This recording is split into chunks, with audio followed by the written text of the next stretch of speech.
শান্ত, মোনাজাত শেষে নিশ্চয়ই দেখতে পাচ্ছেন মুসল্লিদের বাড়ি ফেরার ঢল, কি অবস্থা সেখানে জানাবেন?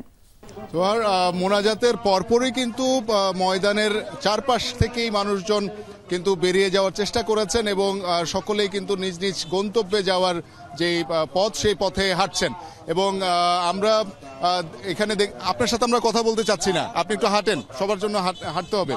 এখানে আমরা যেই চিত্র দেখেছি যে আসলে মুসল্লিদের যে গন্তব্যে যাওয়ার যে প্রক্রিয়া, সেই প্রক্রিয়ায় তাদের বেশ কিছু জায়গায় ভোগান্তি হয়েছে। বিশেষ করে বাসে উঠতে গিয়ে ভাড়া বেশ কয়েক গুণ বেশি রাখার অভিযোগ তারা করেছেন এবং পরবর্তীতে আমরা দেখেছি যে মানুষজন কিন্তু পায়ে হেঁটে গন্তব্যের দিকে আগানোর চেষ্টা করছেন, একটু দূরে গিয়ে বাসে ওঠার চেষ্টা করছেন এবং চেষ্টা করছেন রেল স্টেশন। এখন আমাদের যে আসলে গন্তব্য, আমরা যে পথে হাঁটছি মুসল্লিদের সাথে, সেটি রেল স্টেশনের দিকে এবং এখানে মুসল্লি যারা রয়েছেন তারা কিন্তু বলছিলেন যে এবারের যে আয়োজন, সেই আয়োজন কিন্তু বেশ চমৎকার হয়েছে, কিন্তু তাদের গন্তব্যে যাওয়ার যে প্রক্রিয়া, সেই প্রক্রিয়াটাতে আসলে যারা পরিবহন সংশ্লিষ্ট রয়েছেন তারা কিন্তু খুব একটা সহযোগিতা করছেন না বলে তাদের একটা অভিযোগ রয়েছে।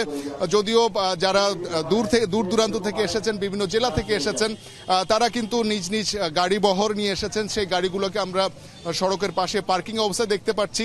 তারা হয়তোবা কিছু সময়ের মধ্যে নিজ নিজ যে গাড়িগুলো রয়েছে সেই গাড়িগুলোর সবার হয়ে নিজ নিজ গন্তব্যে রওনা হবেন। কিন্তু যারা নিকটতম দূরত্ব থেকে এসেছেন অথবা একসাথে দলবদ্ধভাবে আসেননি, তাদের ক্ষেত্রে যাতায়াতটা কিছুটা ভোগান্তির মনে হচ্ছে আমার কাছে এবং সেই অভিযোগগুলোও কিন্তু এখানকার লোকজন করছিলেন। বিশেষ করে এখানে যারা ইজতেমায় এসেছিলেন মুসল্লিরা, তাদের অনেকেই চেষ্টা করছেন অপেক্ষা করে কখন আসলে নিজ গন্তব্যে যাওয়ার গাড়িটি পাবেন, সেই পথের দিকেই কিন্তু তারা এগোচ্ছেন।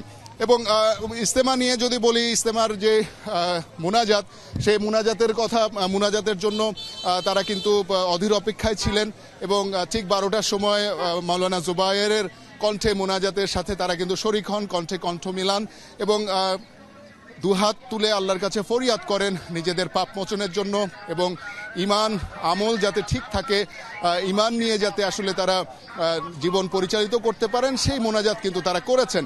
এখন আমরা যদি বলি আসলে এখানকার যে চিত্র, সেই চিত্র কিন্তু বলে দেয় যে এখানে যত মানুষ এসেছেন তারা সকলে কিন্তু এখানে এখন নিজ নিজ গন্তব্যে যাওয়ার যে একটা পথ, সেই পথের আপনি থাকেন, আমাদেরকে আবারও আপডেট দিন।